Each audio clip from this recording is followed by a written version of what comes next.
Good afternoon, everyone. My name is Karen O'Regan and I am the Head of Accenture Strategy here in Ireland. And I'm delighted to be joined here today by my colleague, Niamh O'Gorman, who's our Head of Sustainability in Ireland, and Liz Berlin, who is our Global Cities Lead for Accenture. We're delighted to be joining you on Climate Finance Week to be talking around some of the work that we're doing around net zero carbon cities in collaboration with the World Economic Forum. But perhaps before I get into the specific details on the Net Zero Carbon Cities initiative, I want to share with you perhaps just some of the background around our relationship and our evolving journey with the World Economic Forum. Accenture has had a long-standing partnership and relationship with the World Economic Forum for a number of years now, but that increased and heightened at the beginning of the pandemic, where we started to become involved with over 8 to 10 industries on helping them safeguard the industry at the start of the pandemic, thinking around with industry action groups, how are we as industries going to respond to the pandemic? That very quickly shifted to thinking around, okay, well, if we're safeguarding our industry, how are we also reshaping our industry for the future? And what does that look like across a broad range of industries, everything from banking and capital markets to consumer industries to a range of energy industries and also others. And over the last phase of work, we've been now thinking around actually how do we accelerate our work with industries to think around many of the global challenges we're faced with at the moment, particularly in relation to climate, particularly in relation to the net zero carbon cities transition. And in doing a lot of that work, we're thinking around how do we empower and enable other organizations to take action. So much of the work that we do is already and now available on the World Economic Forum site in the form of assets, in the form of frameworks, in the form of toolkits, empowering and enable others to take that journey, to take that step when they think about some of those global issues that we're tackling. Just to give you a sense of the breadth of industries that we're working with, and I mentioned a couple of them already, but we have a number of the energy industries that we're focused on: electrification, hydrogen, chemicals, and others, oil and gas, and all the ones that you'd anticipate. And with that, much of the focus is on the energy transition and how we finance the energy transition. And we're going to speak about that in a moment. But we're also looking at actually how do we think around the banking and capital markets industry, everything for consumer investment, and actually just the future of that industry. Where is that going? How do we think in the consumer industries around what the future of nutrition is and the really important role that plays in sustainability more broadly? And as you can see on the screen, a number of other industries around cyber and the importance of cyber resilience and how do we build that into our ecosystems and our organizations. But if I go back and talk to you around financing that net zero transition, which is what we're here to talk to you about today, many of our industries and many of the industry teams that we work with are on the path to looking at what the roadmap should be for organizations as they now start to think about their commitments that they've made around the net zero carbon transition. But important and behind all of that is thinking about how are we going to finance that transition actually. So those teams and those initiatives that we're leading out on at the moment are thinking around a number of different ways where banking, capital markets and the finance sector can become involved. So everything from financing sources and funding and being able to help identify where some of those gaps are at the moment. We're involved in thinking around actually what are the different types of innovative financing solutions and instruments that can play a part when we have to think differently around how we finance some of those. And Liz is going to share actually some of those solutions that other cities have taken and considered at the moment. We're thinking around actually what are some of the policy landscapes we need to think about and what's the role that funding and finance plays in that. And also we're thinking around what are the different ways in which the finance organ not only can take care of its own transition, but be a very big partner, a convening partner in some of the other industries' transitions. We're doing this across, as I mentioned, a number of the energy sector industries that we're playing a role in today, everything from chemicals, hydrogen, even for where we think about making that transition from very specific sectors in the industry, so coal to renewables. How are we supporting actually coal industry shift over into becoming a renewables industry? And that's one of the big initiatives that we're currently preparing to present at COP27, but also as part of the World Economic Forum's annual meeting in Davos in January. And a lot of these tools, as I mentioned, and a lot of the supports around these initiatives and thinking about the financing and the funding are available online through both Accenture and the World Economic Forum's website. But we're here today to talk about net zero carbon cities. It's that specific initiative that we do in collaboration with the World Economic Forum that we want to share with you. And we want to talk specifically around actually what we're doing locally here in Ireland, in Cork. But let's think about the bigger picture. So globally, when we think about our cities and our population, over 50% of our global populations are currently living in cities today. And what that means is that 78% of the energy that we use is based out of cities, and 70% of our emissions globally are coming from cities. So it makes sense that if we're going to start somewhere to really help make a difference in moving the needle for emissions more broadly, that we actually start with cities. And while that's the global picture, that follows through also for Ireland. So in Ireland, 64% of people at the moment live across towns and cities. So a significant number of our emissions are coming from those towns and cities, and that's exactly then where we need to think about putting our initial focus. From the city's perspective, we look at it across a number of different areas. We look at across kind of that broader system value approach. You know, we're not just focused on emissions, we're focused on bigger picture. We're focused on what else we can do, what are the other value, the other benefits that can result as when we go along this net zero transition journey. And we're also thinking about that bigger urban transformation journey that we're going to embark on, and that bigger urban story.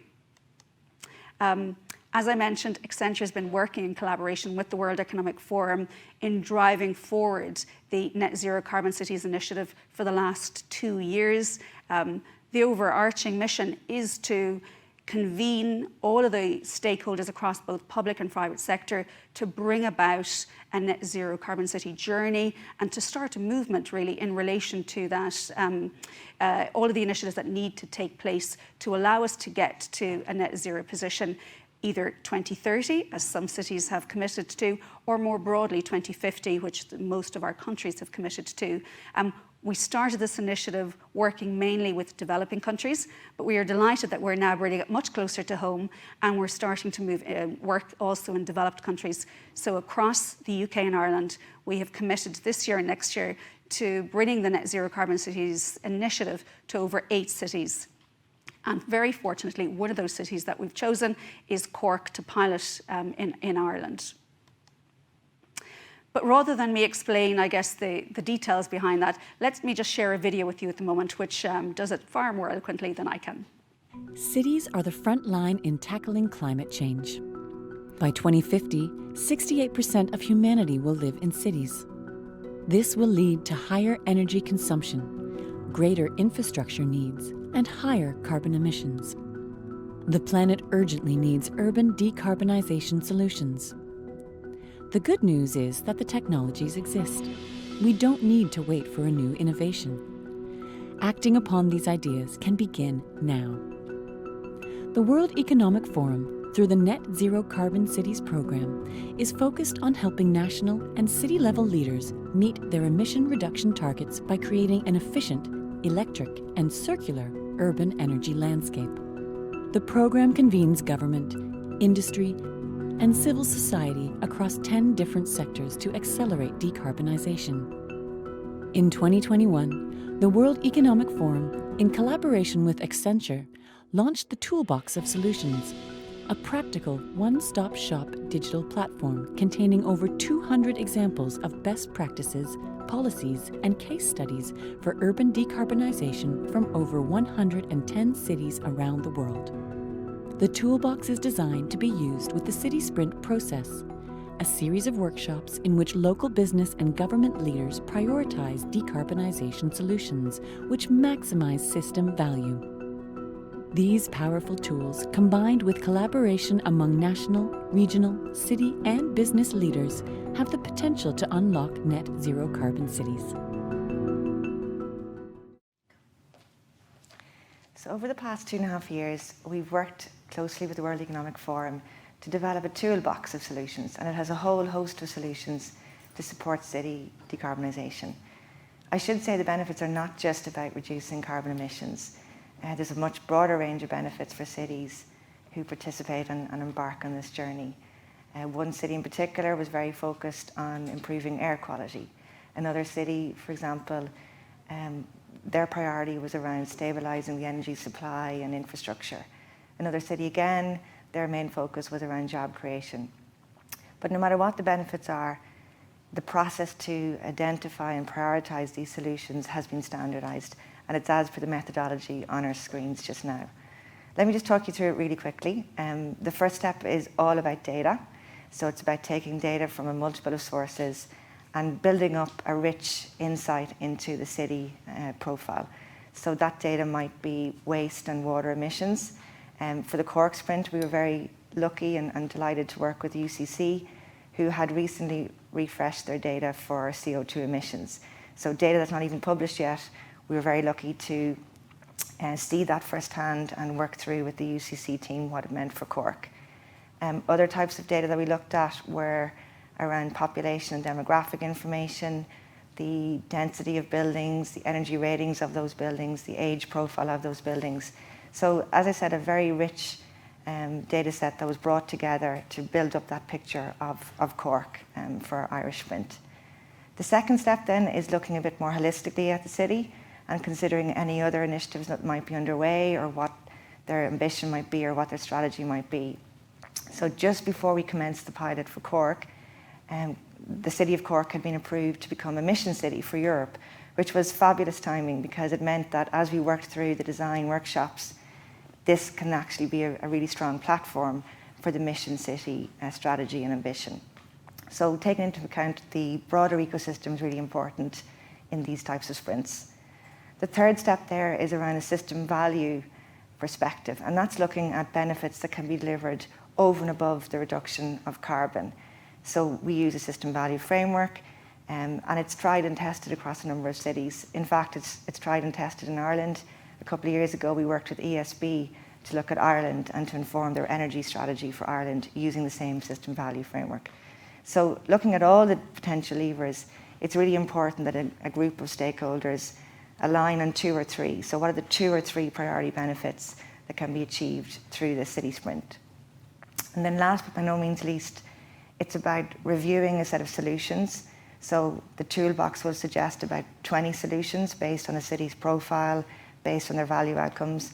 And then it's up to the stakeholders to work through those solutions, to understand them, to challenge them, to understand the impact, the complexity, the cost, the regulatory considerations, and to determine what are the 2 or 3 initiatives that are going to be brought forward into action mode. Because without a plan and a commitment to action, then these just remain good ideas. So it's really important that we get to a prioritised list of solutions that everybody is signing up to implement. If I just recap on the outcomes for the city sprint and highlight 2 particular points. One is that every city sprint will look different. So one set of outcomes for Cork will look very different to the outcomes that are determined for Dublin or Galway or Belfast. And that's because the sprint is very much tailored to the city and what the value outcomes are for that particular city. So that's the beauty of this, and it means that real impact can be achieved at a local level. The second point to note is the importance of collaboration and the importance of the stakeholders involved and their ability to commit and to work together to achieve these outcomes. Success really does hinge on the stakeholders, and we were so lucky in the case of Cork to work with 18 different organisations, and those organisations were across the private sector, the public sector and communities, and there was a real sense of coming together, uniting and getting behind a common goal to achieve a set of outcomes for Cork City. And the energy in the room, the enthusiasm, the sharing of ideas, the building on ideas was really incredible to watch and be part of. And where we are right now is we're at the cusp of creating a set of task forces where various stakeholders will partner and work together against a particular outcome. So it's a really exciting place to be in the Cork pilot. You might ask why Cork was chosen as the pilot. So I can assure you that it's slightly a coincidence that Karen here on my right is a very proud Munster lady. So that's nothing to do with the real reason why Cork was chosen as the pilot. In fact, it was the level of data and analysis and research that the Cork City and UCC had undertaken in recent years that meant that there was a very strong baseline of data and analysis already to build on. So that was really the primary determinant for Cork, as well as, of course, the scale of the city lent itself really well to pilot and test our thinking before this gets rolled out on a national level. As I said, we worked with 18 stakeholders across Cork, and it's really important that we had very strong representation from private and public sector. We were really proud to partner with AIB, and we understand how committed AIB is to sustainability as well as to local communities. So we're very proud indeed that AIB signed up really from day one. As soon as we asked them to participate, it was a resounding yes. And we found the same with all of our stakeholders. There's a very quick mobilisation and call to action that everybody really wanted to be part of this initiative. And in fact, the partners that we've worked with have a real ability to affect change because they are large employers in the region, they have a large physical footprint. So actually, by achieving something with these set of stakeholders means we will deliver real change for Cork. It's my pleasure now to hand over to Liz. So Liz is our global Net Zero Cities lead for Accenture, and she's worked on a number of these city sprints across the world and is here today to share a couple of examples. Thank you so much. So first I'll share an example of a sprint that was concluded in August of this year in Richards Bay. And then I'll talk a bit about an example that wasn't a Net Zero City sprint, but is a really interesting example of financing the net zero transition that's from the United States.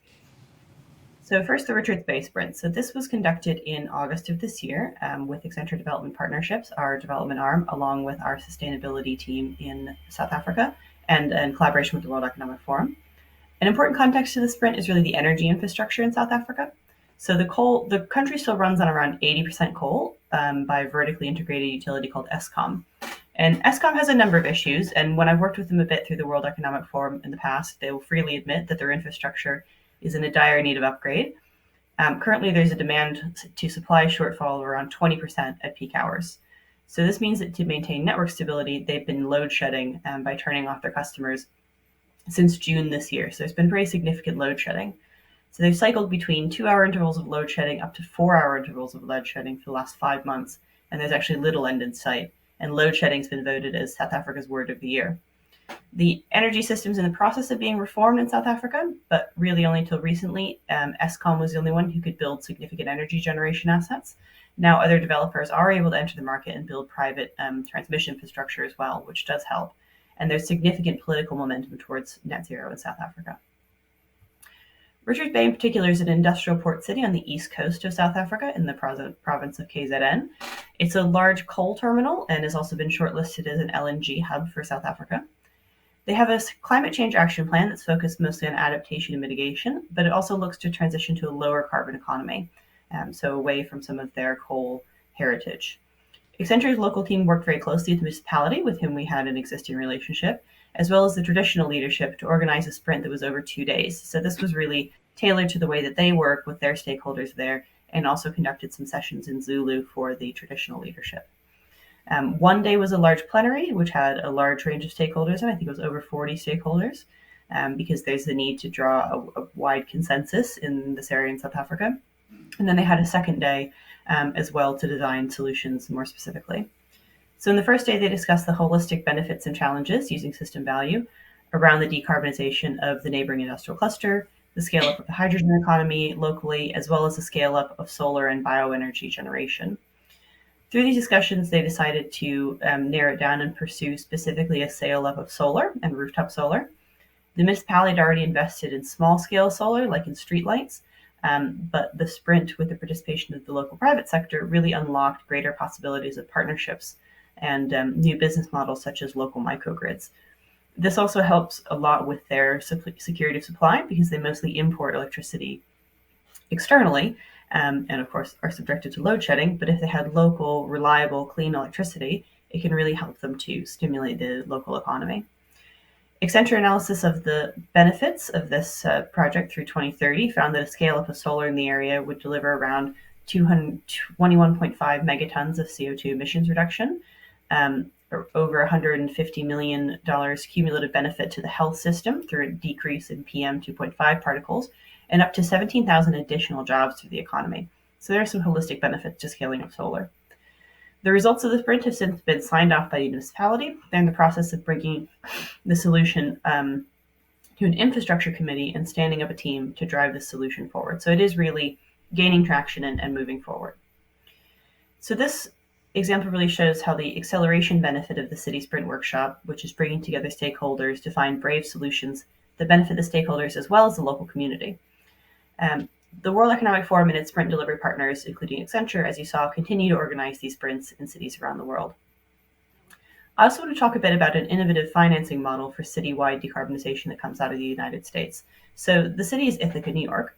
We worked a bit with their director of sustainability, Luis Aloysius Torres, through the World Economic Forum, and he attended Davos this year where he met some of my team, and we've been in discussions with them about how we can replicate what they've been doing and accelerate this kind of delivery.